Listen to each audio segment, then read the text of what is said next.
말씀, 히브리서 4장 11절에서 16절 말씀 봅니다. 그러므로 우리가 저 안식에 들어가기를 힘쓸지니 이는 누구든지 저 순종하지 아니하는 본에 빠지지 않게 하려 함이라. 하나님의 말씀은 살아있고 활력이 있어 좌우의 날선 어떤 검보다도 예리하여 혼과 영과 및 관절과 골수를 찔러 쪼개기까지 하며 또 마음의 생각과 뜻을 판단하나니 지으신 것이 하나도 그 앞에 나타나지 않음이 없고 우리의 결산을 받으실 이의 눈앞에 만물이 벌거벗은 것 같이 드러나느니라. 그러므로 우리에게 큰 대제사장이 계시니 승천하시니 곧 하나님의 아들 예수시라. 우리가 믿는 도리를 굳게 잡을지어다. 우리에게 있는 대제사장은 우리의 연약함을 동정하지 못하실 리가 아니요 모든 일에 우리와 똑같이 시험을 받으신 이로되 죄는 없으시니라. 그러므로 우리는 긍휼하심을 받고 때를 따라 돕는 은혜를 얻기 위하여 은혜의 보좌 앞에 담대히 나아갈 것이니라. 아멘. 이 시간 하늘문이 더욱 활짝 열어지고 은혜의 성령의 폭포수와 같이 여러분 삶 속에 부어질 것을 축복합니다. 이 시간 여러분 머리에 부어질 것을 예수 이름으로 선포합니다. 여러분의 손과 여러분의 일터에서 또 여러분의 가정에서 나타날 것을 예수 이름으로 선포합니다. 지난 금요일날 자정에 월드컵 경기가 있었죠. 우리 한국하고 포르투갈. 여러분 처음에는 1대 0으로 졌었어요. 지고 있었습니다. 그런데 1대 1이 되더니 2대 1로 역전했어요. 할렐루야. 사실 저도 마음속으로 기도했거든요. 왜냐 사실 보니까 이게 한국의 위상이 높아지잖아요. 선교에 큰 영향을 끼쳐요. 선교. 벌써 저희가 이번에 파키스탄 다녀올 때도 공항에 딱 내리자마자 사우스 코리아에서 왔다고 하니까 막 청년들이 달려와요. 청년들이 달려와서 같이 사진 찍대. 사진. 또 마지막 날 이제 다른 장소에 갔었는데 거기서는 학생들, 그 남학생들, 여학생들, 학생들이 줄지어 쭉 있더라고요. 어디서 왔냐고 물어봐서 사우스 코리아라고 했더니 BTS 하면서 막 사진을 찍지, 사진을. 마음이 열어진다는 거예요. 그래서 항상 사우스 코리아라고 얘기하면 벌써 표정이 확 밝아져요. 그리고 마음을 열어. 그러니까 쉽게 복음을 증거할 수 있게 되는 거예요. 그래서 저는 내심 다른 것 때문이 아니고 선교 때문에 기도했어요. 그런데 2대 1로 역전했습니다. 사실 이게 굉장히 힘든 부분이었거든요. 1대 0으로 지고 있었고 1대 1, 그리고 포르투갈은 굉장히 센 전력이 센 나라예요. 아주 축구를 잘하는 나라예요. 그런데 마지막 후반 46분, 그러니까 조금 더 줬거든요. 항상 더 주니까 한 10분 정도 줬는데 한 8분 남겨놓고 손흥민이 그 수비수 4명을 탁 제치고 절묘하게 탁 패스를 해줬어요. 그러니까 황희찬이 참 멋지게 차가지고 그래서 슛! 골이 난 거예요. 아마 밤에 깜짝 놀라가지고 일어난 분들 많이 있을 텐데 와! 막 소리 때문에. 그래서 16강 진출했어요. 16강 12년 만에. 별로 안 기쁘신 모양이야. 12년 만에 16강에 진출했는데 그만큼 우리 한국의 위상이 세계에 널리 또 알려지는 거예요. 그래서 사실 포르투갈 대통령이 얼마나 실망스럽겠어요. 그죠? 근데 끝나자마자 이례적으로 성명을 발표했어요. 축하한다고. 한국 축하한다고. 비록 역전패에 당한 것은 조금 아쉽지만 한국이 더 잘했다. 이번만큼은 한국이 더 잘했다 하고 축하 메시지를 보냈어요. 벤투 감독에게. 한국의 벤투 감독에게. 사실 왜 그런가 하면 이 벤투 감독이 포르투갈 선수예요. 원래 포르투갈 대표 선수예요. 근데 그 사람이 우리 한국에 와서 감독이 된 거예요. 그래서 축하한다. 네가 이겼다. 여러분, 우리가 잘 아는 대로 이 월드컵 경기는 4년마다 한 번씩 열립니다. 그러니까 4년 동안 자기 기량을 갈고 닦는 거예요. 땀을 흘리면서 열심히. 그리고 월드컵 며칠 동안 그 하는 이 월드컵에서 결산을 보는 거예요. 결산. 근데 우리 한국이 그동안 결산을 잘 못 보다가 12년 만에 16강에 진출했어요. 이번에는 결산을 잘 본 거예요. 결산을. 여러분, 좋은 결산이 여러분에게 있기를 축복합니다. 12월 달이잖아요. 12월 달. 결산의 달이라고 하잖아요. 그래서 나라든지 회사든지 개인이든지 12월 달은 결산의 달이다. 결산. 여러분, 지난 11월 17일 날 수능 시험 봤잖아요. 대학교 수능 시험. 사실 열심히 몇 년 동안 학생들이 땀을 흘리면서 밤잠 설치면서 공부를 했어요. 그러고 나서 시험을 보는 거예요. 결산이 되는 것입니다. 결산. 그동안 얼마나 열심히 노력을 했는가 결산이 되는 거예요. 지금 사실 채점 기간이에요. 수능 채점하고 있어요. 그리고 12월 9일 날 발표합니다. 몇 점 받았나? 결산이 나타나는데, 결산. 우리 인생 가운데 참 결산이 있어요. 여러 모양으로. 사실 제가 이번에 파키스탄 다녀온 것도 그게 결산인 줄을 몰랐어요. 그동안 선교에 대해서 계속해서 준비했잖아요. 몇 개월 동안 준비했습니다. 우리가 기도하면서 또 준비하고. 그런데 실제로 거기 파키스탄에 딱 가니까요. 하나님이 영적인 꿈을 꾸게 하시는데 딱 보여주시는 거예요. 이게 지금 결산이라는 거, 시험이라는 거, 테스트라고 하는 거. 그걸 딱 보여주시는 거예요. 와, 이거 시험이고 테스트네.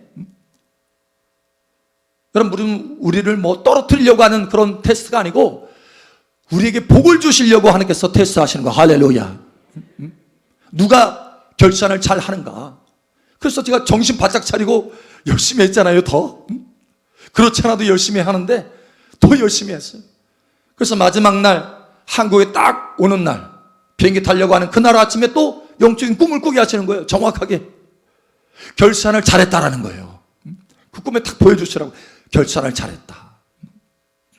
그래서 그 결산에 따라서 우리 각 사람마다 하나님의 상을 받는 것입니다. 할렐루야. 예. 자, 그런데 우리의 인생에 가장 중요한 결산이 있어요. 결산. 결산의 날이 있다라고 하는 거예요. 여러분, 그것을 오늘 하나님께서 우리에게 가르쳐 주시기를 원하십니다. 오늘 이 말씀을 전달하셨어요. 자, 오늘 여기 하나님의 말씀에 보니 이렇게 말씀합니다. 13절에 지으신 것이 하나도 그 앞에 나타나지 않음이 없고 우리의 결산을 받으실 이의 눈앞에 만물이 벌거벗은 것 같이 드러나느니라. 아멘. 우리의 결산을 받으실 리가 있다. 우리의 결산을 받으실 리가, 할렐루야, 하나님이에요. 하나님. 우리의 결산을 받으실 일 앞에서, 하나님 앞에서 결산을 하게 되는데 다 드러나게 된다. 우리의 인생 전체가 다 드러나게 된다. 이게 중요한 까닭은 천국이냐 지옥이냐 이 결산에 따라서 달라지는 거예요. 또 천국에서도 이 사람이 상을 받을 사람인가, 상을 받을 인생을 살았나, 아니면 해를 받을 인생을 살았나, 결산이 되는 거예요. 결산. 심판의 날이 있다라는 거예요. 심판의 날이, 결산의 날이 있어요. 여러분, 오늘 하나님의 성령의 은혜 중에 결산의 날이 있다고 하는 것이 내 심장에 새겨지기를 축복합니다. 에녹이라고 하는 사람이 있는데 이 사람이 인생을 완전히 터닝 포인트 했어요. 그 전에는 자기를 위해서 살다가 갑자기 터닝 포인트, 무두셀라 아들을 낳고 난 다음부터 터닝 포인트 착 하고 하나님을 위해서 살아가는 사람이 되었어요. 순종하는 사람. 이유가 있습니다. 와, 우리 인생에 그냥 살다가 끝나는 줄 알았더니 결산의 날이 있구나, 이걸 깨달은 거예요. 결산의 날이 있다는 것을 깨달은 날부터 달라지기 시작한 거예요. 여러분, 오늘 이것을 깨닫고 우리 인생이 달라지기를 예수님의 이름으로 축복합니다. 바울도 마찬가지예요. 바울도 인생이 달라지기 시작했어요. 그래서 마지막에 인생 다 마감할 때쯤에 의로운 재판장께서 내게 의의 면류관을 주실 것이다. 소망 중에 하나님 앞에 소천하잖아요. 그렇게 어떻게 인생이 그렇게 복된 인생으로 바뀌어질 수 있었느냐? 결산이 날에 있다는 것을 깨달은 거예요. 할렐루야. 우리가 다 그리스도의 심판대 앞에 설 것이다. 우리가 다 그리스도의 결산날 앞에 설 것이다. 할렐루야. 이거를 깨달은 날부터 인생을 바꾸기 시작했다는 거예요. 여러분, 오늘 이후로 저와 여러분의 인생이 달라지기를 예수님 여러분으로 축복합니다. 금방 와요, 결산의 날. 어제 제가 식사를 하는데 한 분이 그런 얘기를 하더라고요. 제가 먼저 그런 얘기를 했어요. 와, 22년도 엊그제 시작한 것 같은데 벌써 12월 달이네요. 얘기했더니 옆에 있는 한 분이 그러더라고요. 사실 목사님, 엊그제 1999년도에서 2000년도로 넘어온 것 같은데 엊그제 벌써 2023년도가 오네요. 훌쩍 20년이 지났다는 거. 20년. 여러분, 결산의 날 멀지 않습니다. 금세 옵니다. 하나님의 말씀에 그 결산의 날에 불로써 심판을 하신대요. 불로써 공력을, 그동안의 인생 사는 것이 진짜 제대로 살았느냐, 하나님 앞에 제대로 살았느냐, 아니면 하나님을 기쁘게 하지 못하는 삶, 그런 삶을 살았느냐, 불로써 공적을 테스트한대요. 그래서 어떤 사람의 일생은요, 그 하는 일이 뭔가 멋진 일을 한 것 같지만 다 불타서 없어질 것이고, 어떤 사람은 보석처럼 영원히 찬란하게 빛나게 된다는 거예요. 여러분, 결산의 날이 옵니다. 우리 옆 사람 축복하고 알려주세요. 결산의 날이 가깝답니다. 아멘. 자, 그런데 그러면 이 결산의 기준이 뭐냐? 기준이. 여러분, 설문조사를 했다고 해요. 설문조사를 했는데 남편에게 설문조사를 했어요. 뭐가 가장 중요하냐? 프라이어리티가 뭐냐? 중요성이, 네가 우선순위로 삼는 것이 뭐냐?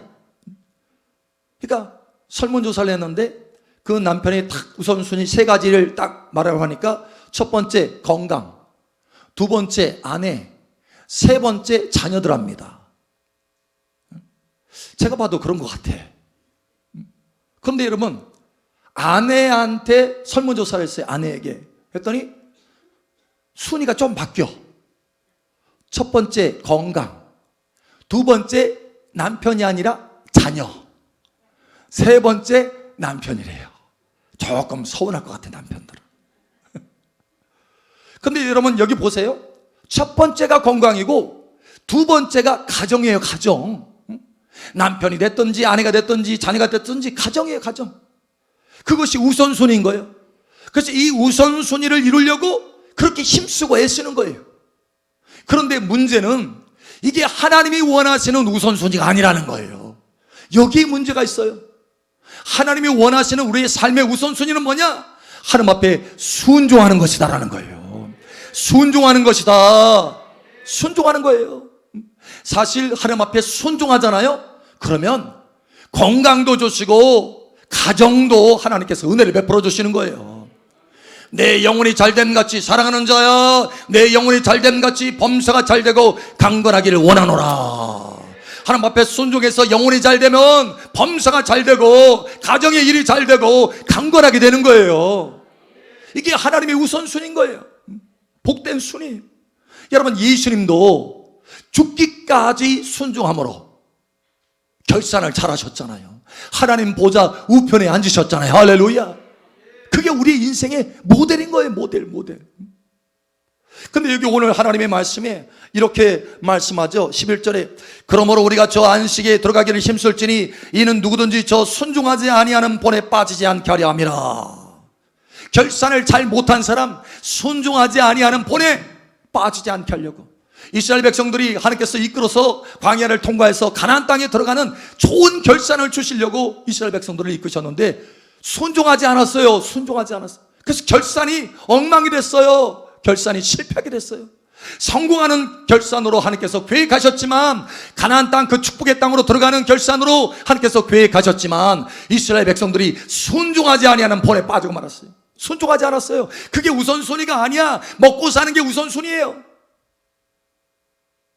하나님은 순종하는 것에 우선순위를 두어서 테스트하고 광야 동안에 달아보셨는데, 순종하느냐 순종하지 않느냐 하느냐, 이걸 달아보셨는데 결산을 잘못한 거예요. 우선순위를 잘못 뒀어요.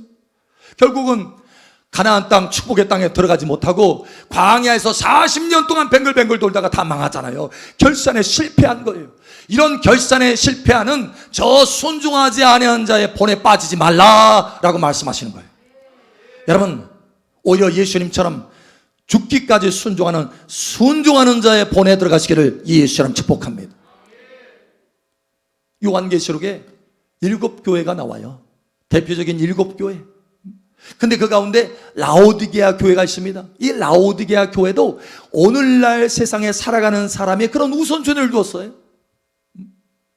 그저 건강하고 잘 먹고 잘 살고 가정이 편안한 거. 그래서 배를 딱딱 두드리면서 와, 나는 부자다, 부족함이 없도다, 이렇게 스스로 말하고 있었어요. 그런데 예수님이 뭐라고 말합니까? 아니다. 사실 라오디게아 교회입니다. 교회. 하나님의 부르심을 받은 교회예요. 하나님의 복을 받은 교회. 그런데 우선순위를 잘못 정했어요. 나는 부자고 부족함이 없도다 하는데 주님은 책망하십니다. 아니다.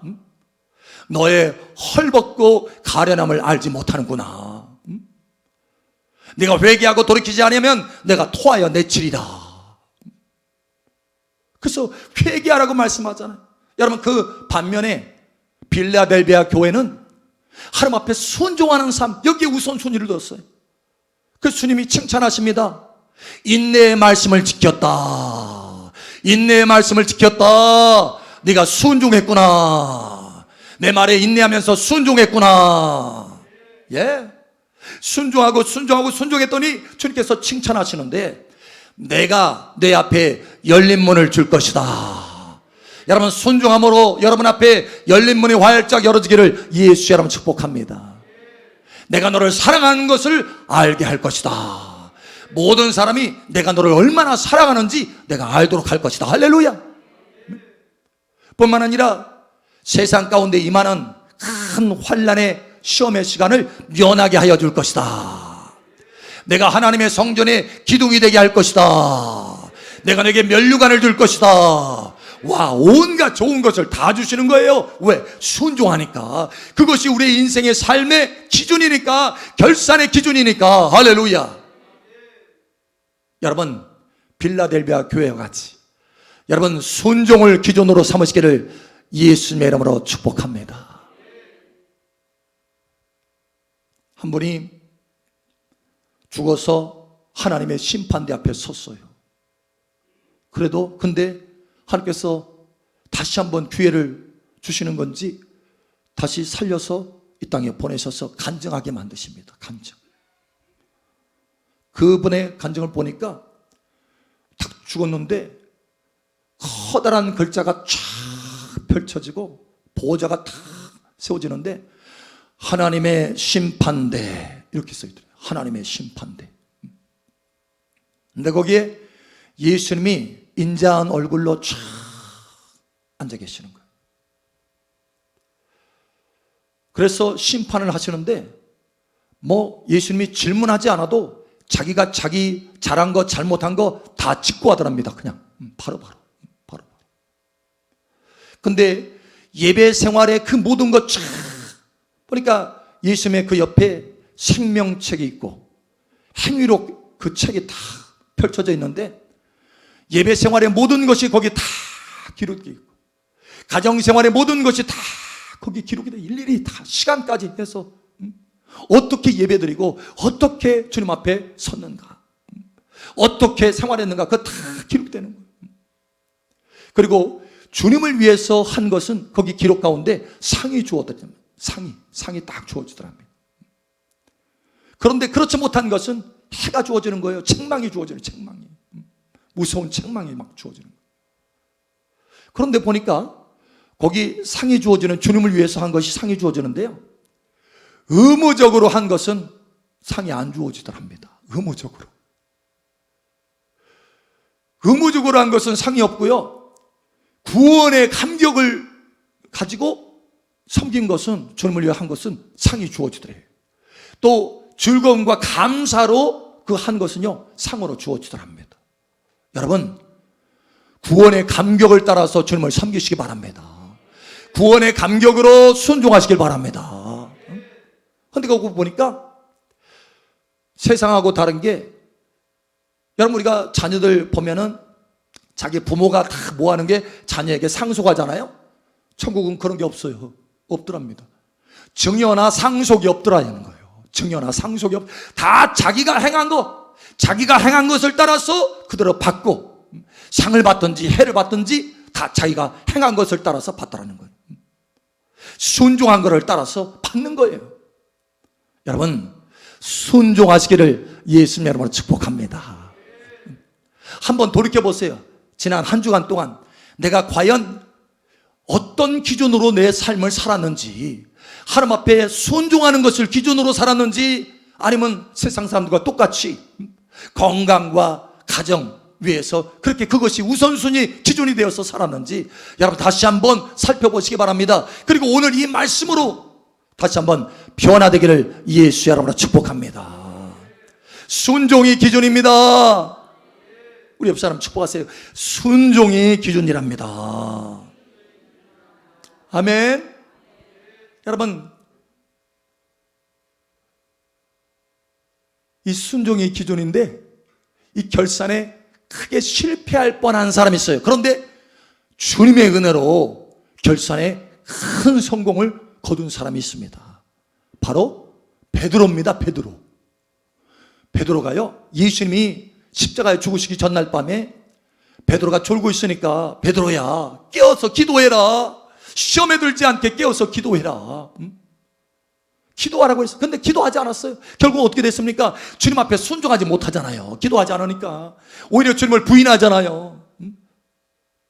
그런데 주님이 또 은혜로 부활하시고 나서 베드로를 찾아옵니다. 찾아와서 다시 한번 회복시켜 주시는 거예요. 순종할 수 있도록 다시 한번 기회를 열어주시는 거예요. 그때 이 베드로가 정신 차렸어요. 정신 차려서 회복하고 순종하기 시작합니다. 어느 때까지 순종하느냐? 십자가에 거꾸로 매달려서 순교할 때까지, 죽기까지 순종하시는 거예요. 여러분, 이러한 순종이 있기를 예수님으로 축복합니다. 그래서 베드로가, 야, 내가 순종하려고 하는데 순종하는 마음만 가지고서는 안 되는구나. 기도해야 순종할 수 있구나. 기도해야 순종할 수 있구나. 이걸 깨달은 거예요. 그래서 예수님이 그렇게 기도하라고 했구나. 여러분, 그래서 베드로가 이렇게 말합니다. 베드로전서 4장 7절에서 10절. 만물의 마지막이 가까이 왔으니 그러므로 너희는 정신을 차리고 근신하여 기도하라. 무엇보다도 뜨겁게 서로 사랑할지니 사랑은 허다한 죄를 덮느니라. 서로 대접하기를 원망 없이 하고 각각 은사를 받은 대로 하나님의 여러 가지 은혜를 맡은 선한 청지기 같이 서로 봉사하라. 아멘.